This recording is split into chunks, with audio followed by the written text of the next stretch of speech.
Hello বন্ধুরা, আজকে আমি দেখাতে চলেছি গুড়জালি মাছের একদম সিম্পল পদ্ধতিতে বেগুন দিয়ে কষা। তো প্রথমেই আমরা গুড়জালি মাছগুলোকে সুন্দর করে ধুয়ে একে একে সাজিয়ে নিয়ে ওটাকে আমরা নুন হলুদ দিয়ে মেখে কিছুক্ষণের জন্য রেখে দেব। আমাদের বাংলায় গুড়জালি মাছ কেনা চেনে, এটা একটা সুস্বাদুপূর্ণ মাছ এবং অল্প সময়ে এই মাছটি রান্না হয়ে যায়, খেতেও কিন্তু খুবই সুস্বাদু। এটাকে সর্ষে বাটা দিয়েও করা যায়, বাট আমি আজকে বেগুন দিয়ে কি করে করা যায় সেটাকে দেখাচ্ছি একদম সিম্পল পদ্ধতিতে। খুব অল্প টাইমের মধ্যে মাছটা রান্না হয়ে যায়। নুন হলুদ দিয়ে মেখে নিচ্ছি, মেখে নিয়ে কিছুক্ষণের জন্য এটাকে আমরা রেখে দেব। ততক্ষণে আমরা অন্যদিকে কিন্তু বেগুনটাকে রেডি করে নিয়েছি, বেগুন ধুয়ে নিয়েছি। এবার বেগুনটাকে আমরা আস্তে আস্তে ছোট ছোট করে পিস পিস করে কেটে রেখে দেব, দিয়ে মাছের জন্য ওটাকে আলাদাভাবে গুছিয়ে রেখে দেব। মাছটা অলরেডি এখানে আমাদের নুন হলুদ মাখানো কমপ্লিট। এবার এটাকে কিছুক্ষণের জন্য এভাবেই রেখে দেব যাতে নুন হলুদ ভালো করে ঢুকে যায়।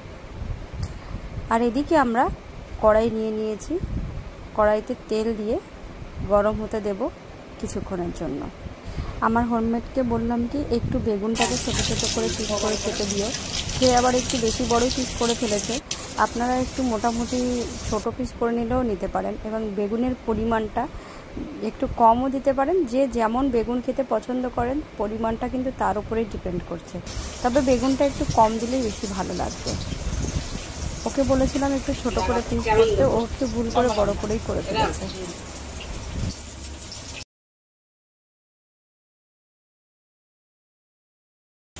ব্যাস হয়ে গেল। তো বেশ বড় বড় পিস, আরেকটু ছোট করলে বেশি ভালো হতো।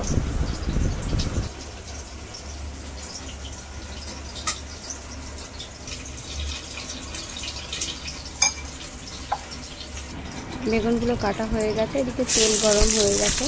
তেলের মধ্যে আমি বেগুন ছেড়ে দিচ্ছি। একটা সাইডে আমি বেগুনটাকে ভেজে নেব, আরেকটা সাইডে কিন্তু আমি মাছ ভাজবো, তাহলে আমার আরও তাড়াতাড়ি হয়ে যাবে। যতটা তাড়াতাড়ি রান্নাটা করে ফেলা যায়। নুন হলুদ দিয়ে বেগুনটাকে মোটামুটি একটু ব্রাউন করে ভেজে নিতে হবে। বেশি ভাজলে আবার কিন্তু বেগুনটা একেবারেই গলে যাবে, একটু হালকা ভাজাই করে নিতে হবে। ব্যাস মোটামুটি ভাজা কমপ্লিট, এরকমভাবেই ভাজতে হবে, এর থেকে বেশি ভাজা যাবে না। এবার বেগুনটাকে নামিয়ে নিলাম একটা আলাদা পাত্রে। এদিকে অন্য সাইডে মাছটাকে ভেজে নেব।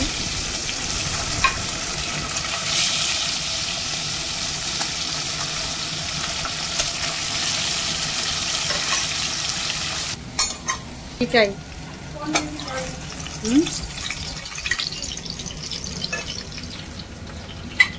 এবার মাছটাকে আমরা তুলে নিয়েছি। ফাঁকে ফাঁকে আমরা একটু নিজেরাও কথা বলে নিচ্ছি, রান্নার ফাঁকে ফাঁকে যেটা হয় মেয়েরা। তো এবার এটাকে আমি তুলে নিয়ে মাছটাকে আলাদা পাত্রে রাখলাম। পেঁয়াজ লঙ্কা কেটে রাখা আছে, পেঁয়াজ লঙ্কা একসঙ্গে কেটে রেখে আদা সব একসঙ্গে পেস্ট করে নিতে হবে। কিছু পেঁয়াজ ভাজার জন্য, কিছু পেঁয়াজ পেস্ট করার জন্য।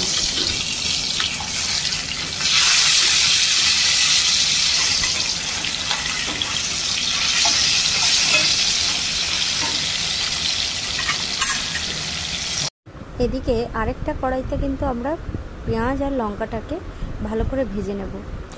তারপরে এদিকে যে আমরা মশলাটা কষাচ্ছিলাম সেই মশলাটাকে কিন্তু একসঙ্গে দিয়ে নুন হলুদ পরিমাণ মতন দিয়ে ভেজে নিয়ে তারপরে ওটার মধ্যে আগের ভেজে রাখা পেঁয়াজ এবং বেগুনগুলোকে নেড়েচেড়ে ওটার মধ্যে দিয়ে দেব।